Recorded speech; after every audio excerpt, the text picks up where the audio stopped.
A former multiple-term congresswoman from Georgia, Cynthia McKinney has never backed down from political controversy. An outspoken and passionate speaker on such issues as 9/11 truth, and unafraid to take on the political establishment, including Donald Rumsfeld and the military-industrial complex, former presidential candidate Cynthia McKinney remains an important force in American politics. Now, as the United States ramps up its African command to project its military power even further across the globe, Cynthia McKinney speaks out against this military imperialism. This is your GRTV Feature Interview with your host James Corbett and our special guest, Cynthia McKinney. Cynthia McKinney, today I want to talk about AFRICOM, the United States African Command, which was set up back in 2007 ostensibly to further security cooperation between the United States of America and the continent of Africa. But I think anyone who's seen the way that cooperation has played out over the last few years knows that that really is not the ultimate motive behind the setting up of AFRICOM. So what is your take on why AFRICOM was established and what its real purpose is? Well, as Cindy Sheehan would say, to provide security for the robber barons, because unfortunately the problem that exists all over the African continent is the insecurity of the people with respect to basic human needs, food and water and shelter and good governance. And instead, you've got the particular individuals who are able to wield power in Western capitals, including Washington, D.C., who are able to go in and steal the resources that ought to really accrue to the people of those countries or of that continent. So here we have a situation where the public is told one thing, and unfortunately, the reality is quite a different matter. So looking a little bit further behind the facade that is the PR front, really, of the AFRICOM, when this was set up, of course, the United States was obviously quite concerned with the optics of this African command, which obviously looks like a type of neo-colonial imperialism to many on the outside. So they have been quite careful to try to present a PR image of what AFRICOM is about. But of course, we know fundamentally it's about securing African resources in a struggle that's going on right now, for example, against China, which is also very keen on Africa's resources. So what can you say about that type of struggle that's taking place right now and how that's really shaped AFRICOM's policies? Well, there was a time when Africa completely was in the sway of the European capitals. And thank goodness, because of the rise of other countries, the Soviet Union at that time, China, the non-aligned movement, countries that became known as countries of le tiers-monde, le third world, the liberation, the force for liberation and freedom, the rhetoric of the West of making the world safe for democracy or fighting the last war. Well, that was not lost on Africans who also wanted democracy. They wanted their share of no more war, no more conflict, but they were willing to fight for their freedom. And they did fight for their freedom. So much so that the colonial forces were forced to retreat.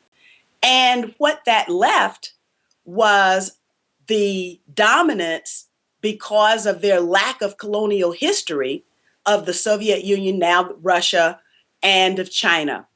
They were able to make entrees because their history lacked that colonial exploitation on the continent.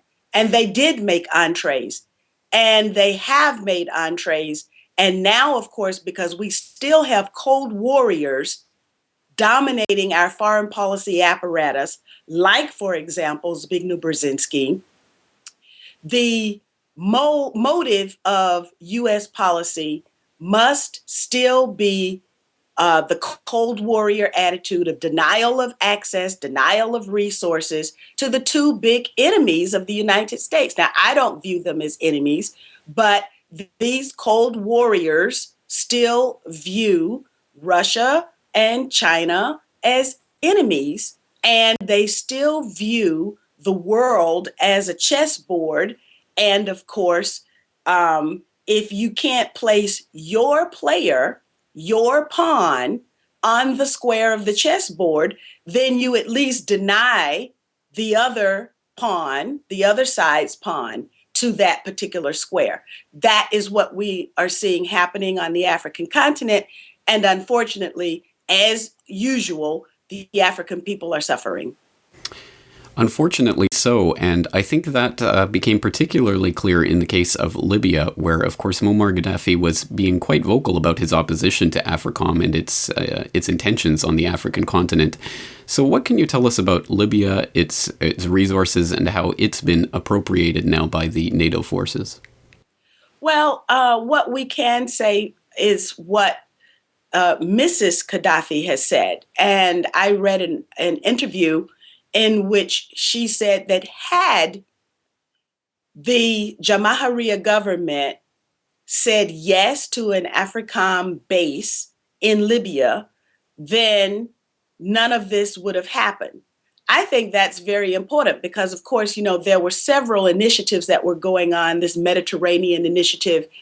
And while all of the other countries along the Mediterranean littoral had agreed to work with the European countries, Muammar Gaddafi had led the Libyan government to say, if all of Europe is going to be involved in this Mediterranean initiative, then all of Africa must also be involved. There was a demand for parity.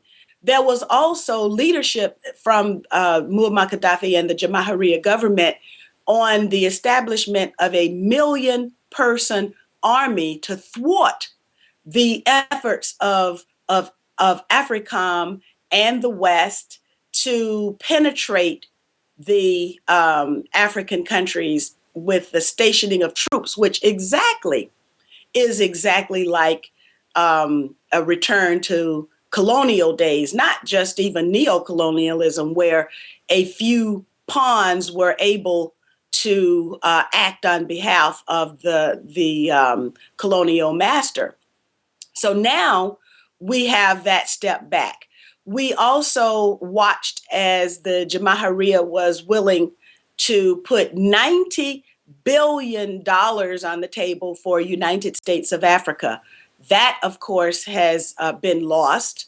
And in fact, today, many Libyans are saying, what happened to the money?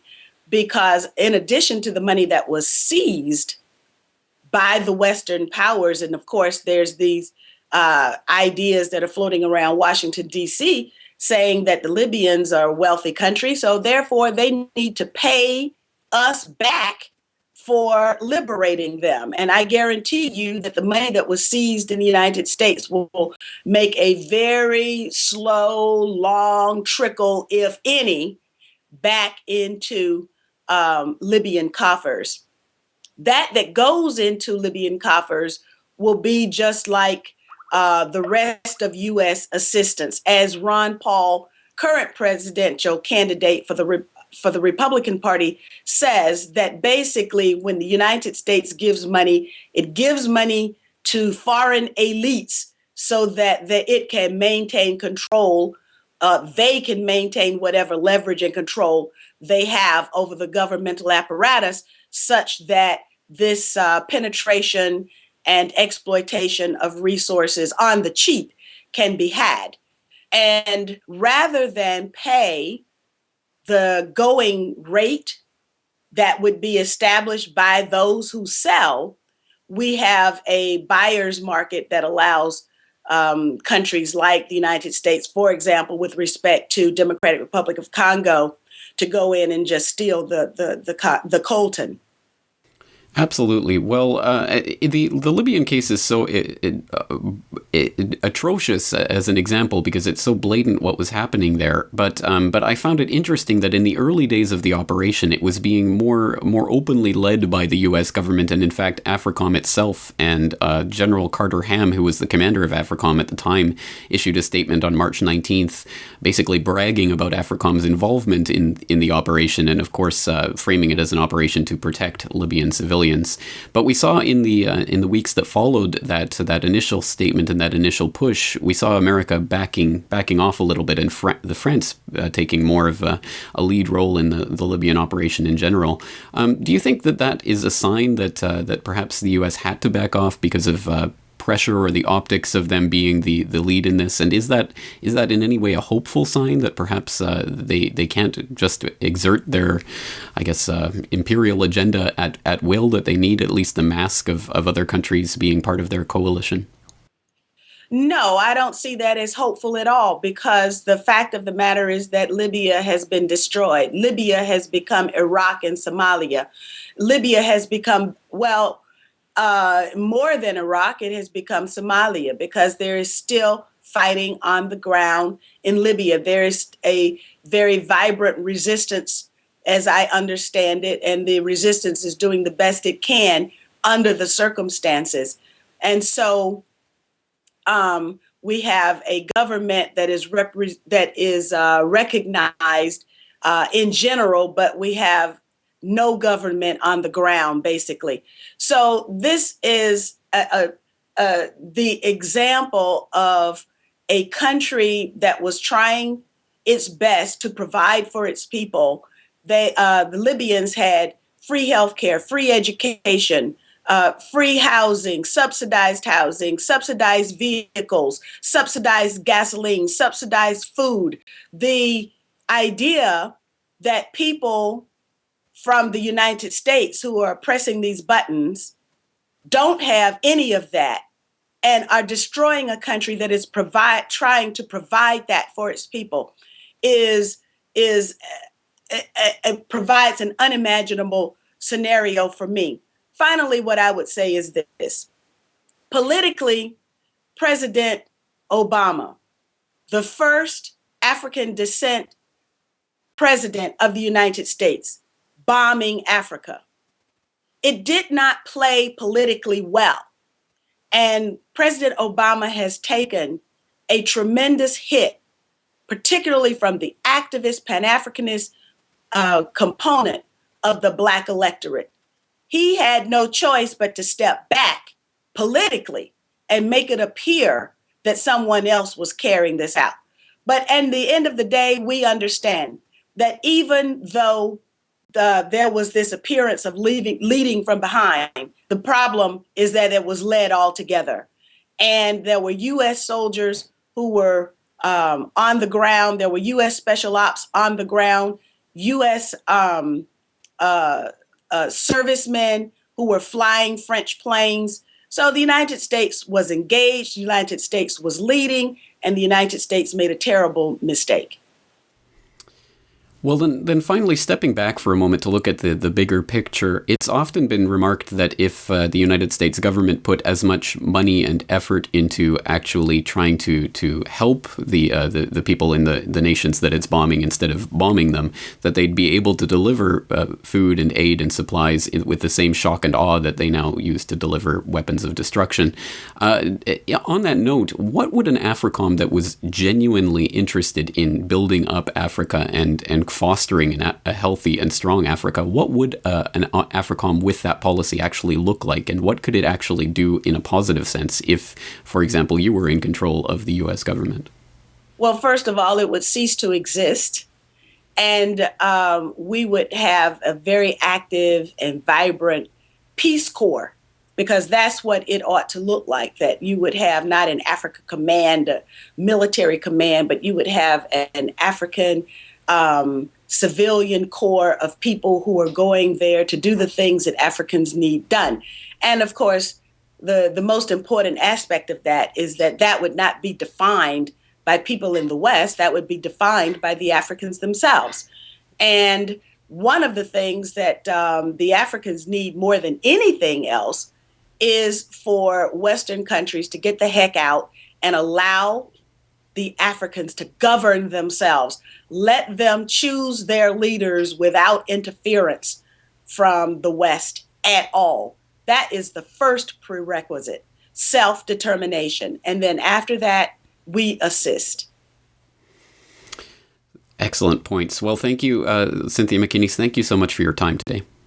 Thank you. Bye.